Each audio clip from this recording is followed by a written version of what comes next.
교리문답에 정해진 그 순서에 따라서요. 오늘도 4개의 문답을 갖고서 메시지를 전하고자 합니다.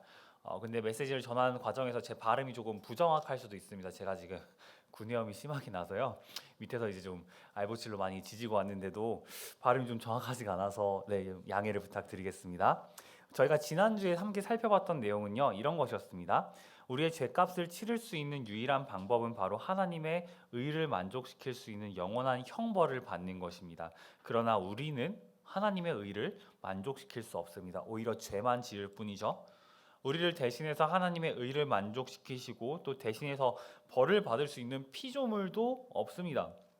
그래서 우리의 죄를 대신 짊어질 어떤 중보자는 반드시 참 인간이면서 동시에 참 하나님이어야만 한다. 이것이 이제 지난주에 정중태 목사님이 이제 전해주신 메시지였습니다. 그래서 오늘은요, 왜 우리의 중보자가 이웃도 아니고 가족도 아니고 내가 키운 강아지도 아닌 예수 그리스도이어야만 하는지에 대해서 배우고요. 또 그것에 이어서 예수 그리스도여야만 하는 이유가 어디에 드러나는지 이렇게 두 가지를 좀 함께 배우고자 합니다. 그러면은 우리 함께 16문 읽도록 하겠습니다. 제가 문을 읽고 여러분께서 답을 읽으시도록 하겠습니다. 중보자는 왜 참 인간이고 의로운 분이셔야 합니까?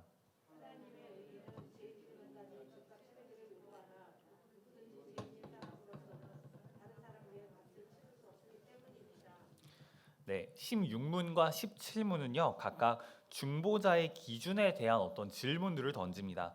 지난주에 우리가 살펴본 것처럼 중보자의 기준은 일단 인간 외에 다른 피조물일 수는 없다라고 말씀을 드렸습니다. 왜냐하면요, 하나님께서 다른 피조물들에게 인간의 죄를 뒤집어 씌우는 것을 원하지 않으십니다. 그리고 두 번째로는요, 우리가 양과 같은 대속물을 통해서 우리의 죄를 용서받는다고 해도 그게 영원하지 않기 때문입니다. 그것은 한시적이기 때문이죠. 그래서 인간의 죄를 향한 하나님의 진노하심을 잠재울 수 있는 첫 번째 조건은요, 바로 인간이 죄값을 치르는 것입니다. 그래서 우리의 중보자는 반드시 우리와 같은 사람이어야만 하는데요, 대신 죄가 없어야겠죠. 그러나 우리가 지난주에 살펴본 것처럼요, 인간은 가만히 내버려두면 계속해서 죄를 짓는 존재이지 않습니까? 그렇다 보니까 인간으로 인간을 구원한다라는 것은 사실 불가능합니다. 인간이 필요는 하지만 인간으로 구원하는 건 불가능하다라는 것이죠. 예를 들어서요, 내일 죽어야 하는 사형수가 있다라고 합시다. 그런데 그 사형수를 살리기 위해서요, 누군가 아주 용감하게도 제가 대신 죽겠습니다라고 말을 했다고 합시다. 근데요, 이 대신 죽겠다고 하는 사람도 사실 사형수입니다. 그 사람은 한 달 후에 죽을 사형수죠. 그러면요, 이 사람의 말을 과연 들어줄 수 있을까요? 애시당초 법률상으로도 사실 누군가를 대신해서 사형 선고를 대신 받을 수는 없습니다. 그러나 혹시 그렇다고 할지라도요, 똑같은 죄인끼리 똑같이 사형을 받아야 하는 사람끼리 타인의 죄값을 대신 치룬다라는 것은 불가능한 일입니다. 사형수가 사형수를 대신해 죽은다 한들 다른 사형수가 용서받을 수는 없겠죠. 그래서 똑같이 인간 역시도 죽음 앞에서 모두가 평등하기 때문에 모두가 죽음을 받아야만 하는 죄인이기 때문에 인간이 인간을 구원하는 것은 불가능합니다. 그리고 이것을 바꿔서 말한다면요, 인간이 구원을 받을 수 있는 유일한 방법은 죄 없는 인간을 찾는 것뿐이라는 사실을 우리가 알 수 있습니다. 이 바로 죄 없는 인간을 찾는 것, 그 필요성을 아는 것이 바로 오늘 16문의 답을 이해하는 것이 되는데요. 우리에게 요구되는 참 인간이고 의로운 분은 우리가 성경에서 찾아봤을 때 오직 한 사람을 찾을 수 있습니다. 바로 처음 창조되었던 시절의 아담이죠. 그는 처음에 창조되었을 때 죄가 없는 의로운 사람이었습니다. 따라서 우리에게 필요한 중보자는요, 아담과 같은 사람이라고 우리가 정의할 수 있습니다. 그런데 베드로전서 3장 18절 우리가 밑에 있는데 그것을 살펴보면은 우리에게 있는 중보자는 진정으로 의인이 필요하다는 사실을 우리가 더해서 알 수 있습니다. 그리스도께서도 단번에 죄를 위하여 죽으사 의인으로서 불의한 자를 대신하셨으니 이는 우리를 하나님 앞으로 인도하려 하심이라. 육체로는 죽임을 당하시고 영으로는 살리심을 받으셨으니. 이러한 16문, 결국 이 16문을 통해서 우리가 알 수 있는 것은요, 우리에게 필요한 중보자는 반드시 태초의 아담처럼 죄가 없는 사람이자 의로운 인간이어야 한다라는 점입니다. 16문과 17문은요 이어져 있기 때문에 제가 좀 더 이제 바로 이어서 17문을 살펴보도록 하겠습니다. 제가 질문을 읽고 여러분께서 답을 읽으시도록 하겠습니다. 중보자는 왜 동시에 참 하나님이셔야 합니까?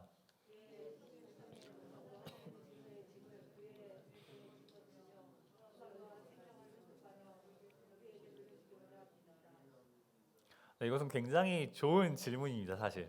왜 중보자는 참 사람이면서도 동시에 참 하나님이어야 할까요? 여러분, 죄인의 죄값을 치르기 위해서는 똑같이 죄인이 아니라 의로운 사람, 죄 없는 사람이어야 한다는 사실에 대해서 우리가 배웠습니다. 그리고 그것에 대해서 동의할 수 있습니다. 그런데요, 그러면은 죄 없는 사람이 필요하다라면은 사실 하나님께서 아담을 창조하셨던 것처럼 그냥 아무 죄 없는 사람 하나를 창조하시고 그 사람에게 우리의 죄를 뒤집어 씌우시면 됩니다. 아니면은 그냥 우리 가운데 한 사람의 죄를 용서하셔서 그 사람에게 우리의 죄를 뒤집어 씌우셔도 괜찮아요. 그래도 하나님 괜찮으실 텐데 왜 하나님이 중보자가 되셔야만 했을까요?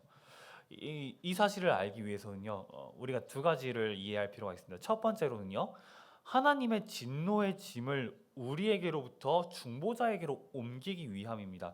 이사야서 53장 11절 말씀 우리 함께 읽도록 하겠습니다. 시작. 그가 자기 영혼에 수고한 것을 보고 만족하게 여길 것이라. 나의 의로운 종이 자기 지식으로 많은 사람을 의롭게 하며 또 그들의 죄악을 친히 담당하리로다. 아멘. 네, 하나님께서는요, 당신의 진노의 짐을 우리의 중보자에게로 옮기십니다. 그런데 이 옮긴다라는 것은요, 오직 삼위 하나님만이 갖고 계시는 신적인 능력으로만 가능한 것입니다. 사실 죄 없는 사람이 우리 가운데 있다고 합시다. 그 사람이 우리의 죄를 대신 담당하겠다고 해봤자 그게 가능할 리가 없죠. 이게 가능하려면은 실제로 하나님께서 그 죄를 옮기셔야만 가능합니다. 그래서 네, 우리의 중보자로서는 하나님이 필요하고요. 그런가 하면은 그런데 이 하나님의 진노하심에 대해서 우리는 영원하다라고 배웠습니다. 그러나 어떤 인간도 영원히 살 수 없죠. 그러므로 하나님의 영원하신 진노의 그 짐을 짊어지기 위해서는요, 중보자도 영원히 사는 존재여야만 합니다. 단순히 사람의 죄를 자신이 받는 것뿐만 아니라 그 죄값을 뒤집어 쓰고 영원히 살아갈 수 있는 존재예요. 하지만 인간이 영원히 살 수 있습니까? 그렇지 않죠. 인간뿐만 아니라 다른 피조물도 마찬가지입니다. 오직 하나님만이 영원 속에서 살 수 있으시죠. 이러한 맥락에서 우리는 우리의 중보자가 참 인간이지만 동시에 참 하나님이셔야만 하는 이유를 발견할 수 있습니다. 네, 하나님의 진노의 짐을 영원히 받으시기 위해서요. 그런가 하면 두 번째로는요, 우리를 대신해서 하나님께 죄값을 치렀다면은 이제 그 중보자는 하나님이 보시기에 의롭다라는 평가를 받게 됩니다. 네, 죄값을 다 치렀기 때문에 이제 된 것이죠. 그리고 우리에게 영원한 생명을 더해줄 수 있는 권리도 생깁니다. 그런데요, 하나님께서의 그 진노하실 때에는 반드시 생명을 요구하십니다. 그래서 중보자는 반드시 죽을 수밖에 없는데 이때 만약에 중보자가 죽고 그냥 끝나버린다면요, 자기 목숨을 살릴 수 없는 중보자라면요, 아무리 우리를 위해서 죽었어도 자신의 죽음으로써 그냥 거기서 끝이 나버립니다. 우리에게 하나님의 그 의를 줄 수 없다라는 것이죠. 네. 따라서 그 의롭다 하시는 그 의를 죄인들에게 다시 주기 위해서는 반드시 인간이 아니라 참 하나님, 온전히 살아나실 수 있는 능력이 있으신 하나님이셔야만 합니다. 네, 우리의 중보자는 하나님이시기 때문에 다시 살아나십니다. 그리고 우리는 중보자를 통해서요, 나의 모든 죄를 용서받고 아버지께로 나아갈 수 있게 되었습니다. 이처럼 인간의 모든 죄를 대신 짊어지기 위해서는 하나님만이 갖고 계신 신적인 능력이 필요하고요. 또 하나님의 진노하심을 받은 이후에 당신이 이제 모든 진노를 청산한 이후에 의롭다라고 하나님께 받으신 그 의를요, 우리에게 전해주기 위해서도 하나님의 신적인 능력들이 필요합니다. 이러한 이유로 우리의 중보자는 반드시 참 하나님이셔야만 합니다. 네, 여기까지 이해 가셨나요? 네, 우리의 중보자는요, 반드시 참 인간임과 동시에 참 하나님이셔야만 하는 이유가 바로 여기 있습니다. 그러면 이제 18문 우리 함께 살펴보도록 하겠습니다. 제가 문을 읽도록 하겠습니다. 그러나 누가 참 하나님이시며 누가 동시에 참 인간이고 의로우신 그 중보자입니까? 맞습니다.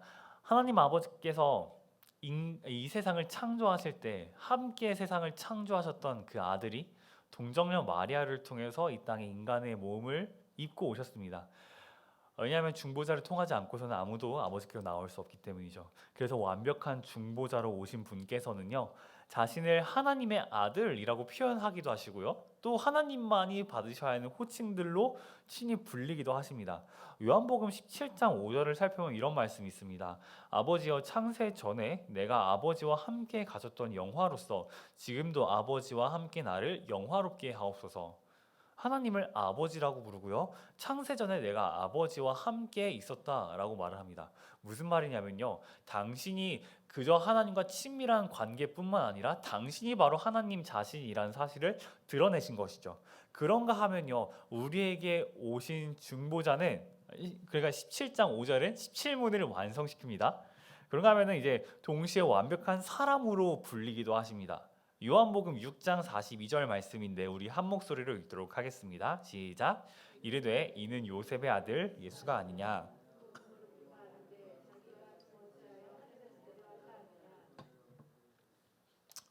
네, 6장 42절 말씀은 16문을 완성시킵니다.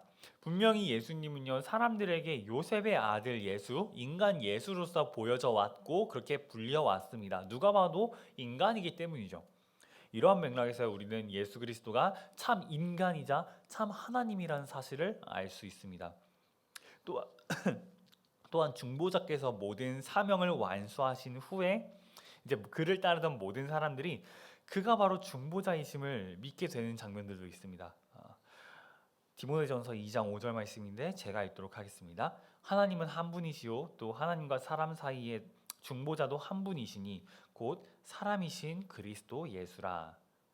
네, 그렇습니다. 우리 주 예수 그리스도 외에는 아무도 우리를 구원해 줄 수 없다라는 사실이 성경에 너무나 선명하게 기록이 되어 있습니다. 그래서 우리는요, 오직 예수님만이 나의 구원자, 구속자, 피난처, 방패, 나의 산성이시라고 우리가 고백하고 그분을 믿게 되죠.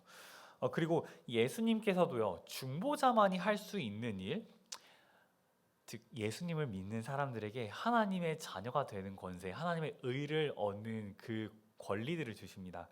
우리로 하여금 하나님의 의가 되도록 예수님만이 인도하십니다. 고린도후서 5장 21절 말씀인데 제가 읽도록 하겠습니다.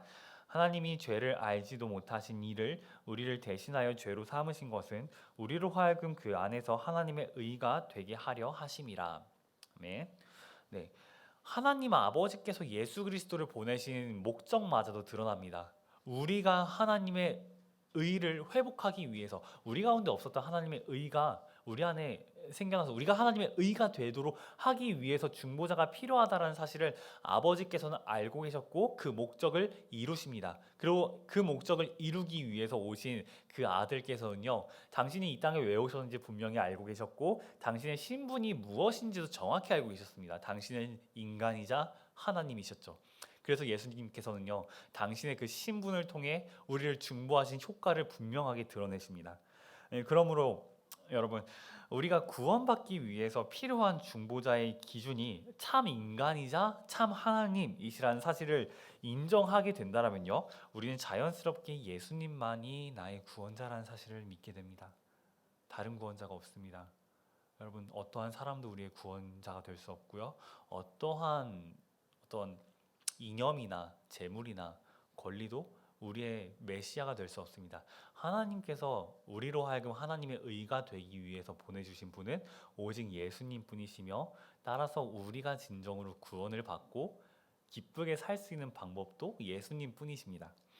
네, 그래서 우리가 예수님을 믿는다면요, 그 안에 있는 진짜 하나님의 진짜 선물이 무엇인지 발견하게 되고요, 그것으로 인해서 더 이상 죄가 주는 즐거움에 빠지지 않을 힘을 얻게 될 것입니다. 우리의 중보자께서 그러셨던 것처럼 말이죠. 그런데요, 예수님에 대한 이런 설명들을 막 하다 보면은 조금 내용이 어려워서 간혹 오해하시는 분들도 계십니다. 인성과 신성에 대해서 말씀을 드렸잖아요. 인성과 신성이 같이 있으면은 두 사람 아닙니까? 라고 이제 생각하시는 분들도 계시고요. 혹은 아무리 생각해도 신성이 인성보다 더 강할 것 같은데 그러면은 신성 안에 인성이 흡수되지 않을까라고 생각하시는 분들도 계시고요. 아니면은 인간 예수라고 했으니까 그냥 인간 예수가 뭔가를 잘해서 하나님의 신성을 취득한 것 아닙니까? 라고 생각하시는 분들도 계십니다. 여러분들 가운데는 그런 분들이 없을 수도 있지만요. 지난 2000여 년간의 교회 역사를 살펴봤었을 때 이러한 질문들을 갖고서 사람들이 끊임없이 의문을 제기해 왔습니다. 그리고 초대 교회는요, 많은 회의들을 통해서 이 문제를 해결하는데 결론만 말씀을 드리면요, 이런 것입니다. 우리 인간의 이성으로는 다 알 수 없는 신비입니다. 결론이 이렇습니다. 마치 삼위일체처럼 말이죠. 여러분, 삼위일체에 대해서 우리가 배우긴 하지만요, 인간의 머리로 다 알 수 없다는 사실을 우리가 인정하게 됩니다. 마찬가지입니다. 하나님의 신성과 인간의 인성이 그리스도 안에 공존한다는 사실도 우리의 머리로는 이해할 수 없습니다. 그래서요, 저와 성도님들은요, 우리의 구원을 위해서 성자 예수님이 인간의 인성도 가지셨다, 이 정도로만 이해하시면 좋을 것 같습니다. 네, 하나님께서 인간의 인성도 가지셨다. 단 주의하셔야 할 것은요, 인성과 신성은 섞이지 않습니다. 분리되지도 않습니다. 네, 아무런 문제가 없이 그냥 그 모습 그대로 구분되어서 예수 그리스도께 있습니다. 왜냐하면요, 만약에 인성이나 신성에 문제가 생긴다면요, 예수님이 참 인간이자 참 하나님이셔야만 우리의 중보자가 되실 수 있는 그 기준을 이루지 못하기 때문이죠. 만약에 신성 가운데 인성이 흡수된다면요, 예수님은 참 인간이 아니십니다. 신성이 사라져도 예수님은 하나님이 아니시죠. 따라서 예수님 안에 있는 신성과 인성은 그대로 완벽하게 구분되어져 있어야만 합니다. 그래야만 우리의 구원자의 그 기준을 맞추실 수 있기 때문이죠. 그래서 예수님 우리가 바라볼 때도요, 어렵게 이해하지 않으셔도 됩니다. 그냥 성자 하나님께서 이 땅 가운데 인성을 갖고 계시다, 갖고 오셨다라고 이제 이해하시면 좋을 것 같습니다. 이렇게까지 우리가 18문을 이제 살펴보았습니다. 그러면요, 사랑하는 여러분, 이제 이 모든 중보자의 기준에 대해서 우리가 들었잖아요.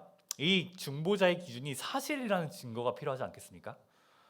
아무리 기쁜 소식이어도요, 만약에 그것이 근거가 없다면 그것은 한낱 루머에 불과할 겁니다. 실망스럽겠죠. 19문은요, 바로 그러한 우리의 어떤 물음에 대해서 명확한 근거들을 던져줍니다. 이 기쁜 소식이 절대 루머가 아니고 근거 없는 낭설이 아니라 진실이라는 사실을 우리에게 알려줍니다. 제가 19문을 읽고요, 여러분께서 답을 읽도록 하시겠습니다. 당신은 이것을 어디에서 압니까?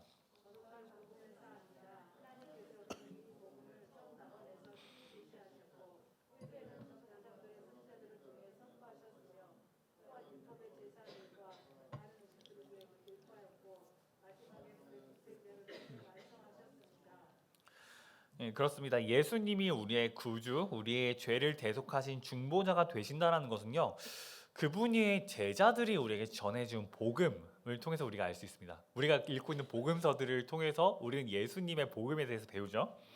그런데 이 복음은요, 놀랍게도 예수님을 만났었던 제자들만 기록한 것이 절대 아니었습니다. 왜냐면요, 오히려 예수님이 오시기 전부터 복음에 대해서 성경이 얘기하고 있었기 때문입니다. 다만 이런 차이가 있습니다. 우리의 영원한 중보자가 오셨다라고 복음서와 모든 신약 성경이 말을 한다면요, 이제 구약에 있는 이 복음에 대한 내용들은 우리의 영원한 중보자가 오실 것이다라고 선언을 합니다. 미래형이죠. 미래에 대한 희망을 담은 메시지로서 구약이 선포되어져 왔다라는 사실입니다. 그리고 그 시작점은 바로 인간이 최초로 죄를 지었던 에덴 동산에서부터 선포가 되어지는데요. 문답에 있는 그 처음에 낙원에서 계시하셨다는 것, 이것이 바로 그것을 의미합니다. 창세기 3장 15절 말씀인데 제가 읽도록 하겠습니다. 내가 너로 여자와 원수가 되게 하고 내 후손도 여자의 후손과 원수가 되게 하리니 여자의 후손은 내 머리를 상하게 할 것이요 너는 그의 발꿈치를 상하게 할 것이니라 하시고, 네, 이 말씀은 여러분 잘 아시는 것처럼요, 아담과 하와가 선악과를 먹은 이후에 하나님께서 그 선악과 먹은 죄에 대한 죄값을 물으시는 장면 속에서 등장하는 구절입니다. 15절은 특별히 뱀을 향한 저주죠. 이때 등장하는 여자의 후손은 동정녀에게서 태어나실 예수님을 의미하며, 머리를 상하게 한다는 것은요, 뱀, 곧 마귀를 완전히 파괴시킬 것을 의미합니다. 반대로 발꿈치만 상하게 한다라는 구절은요, 머리와 비교했을 때 굉장히 약한 공격이라는 것을 의미합니다. 실제로 예수님께서는 육체는 상하셨지만 그분의 부활을 마귀가 막지는 못했죠. 따라서 창세기에 기록된 말씀은요, 실제로 사실로서 증명이 되었습니다. 따라서 우리는 창세기에 이제 기록된 이 복음이 실제 사실이라는 사실을 우리가 보게 될 수 있는 것이죠. 그런가 하면은요, 족장들과 이 선지자들을 통해서 하나님께서 선포하신 말씀은 이렇습니다. 창세기 26장과 4절, 그리고 이사야서 42장 1절에서 4절 말씀인데 저와 여러분이 함께 교독하시면서 읽도록 하겠습니다. 내 자손을 하늘의 별과 같이 번성케 하며 이 모든 땅을 내 자손에게 주리니 내 자손을 인하여 천하 만민이 복을 받으리라.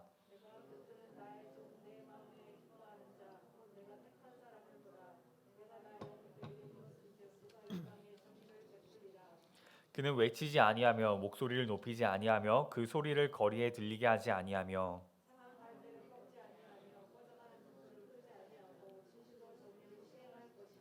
그는 쇠하지 아니하며 낙담하지 아니하고 세상의 정의를 세우기에 이르리니 섬들이 그 교훈을 앙망하리라. 아멘. 네, 방금 읽었었던 창세기 26장 4절 말씀은요, 하나님께서 족장 아브라함에게 주신 축복의 말씀 중 하나입니다.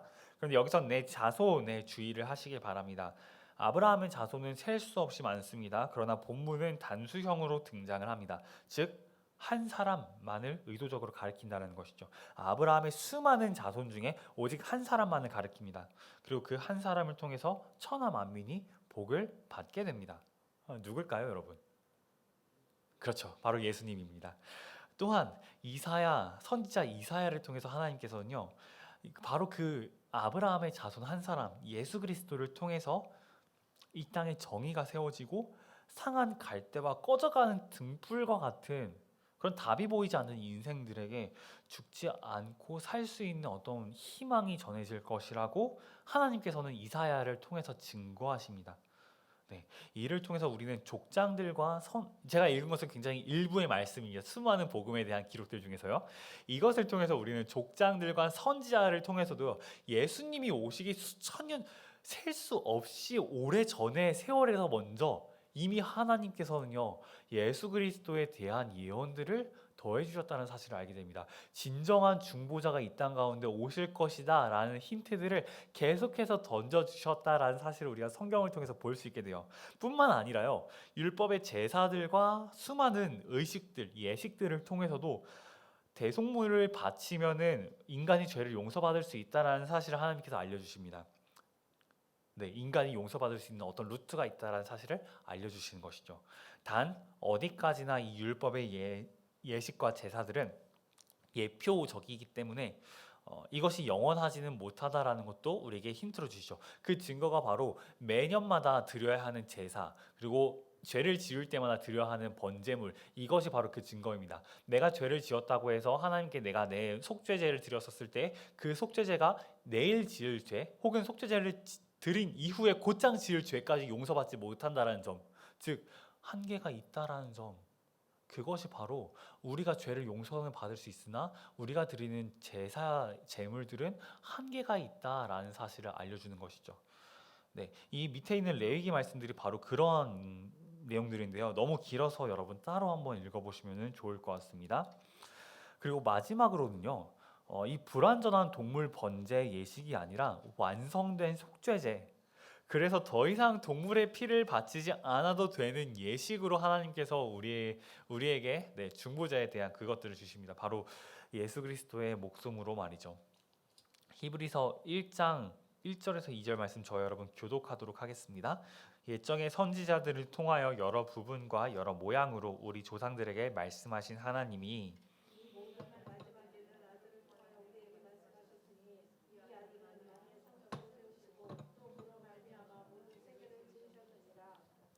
네, 아멘. 이처럼 예수님께서 우리의 완벽한 중보자가 되신다라는 말씀은요, 그분이 이 땅에 오시기 전부터 이미 우리에게 주어졌습니다.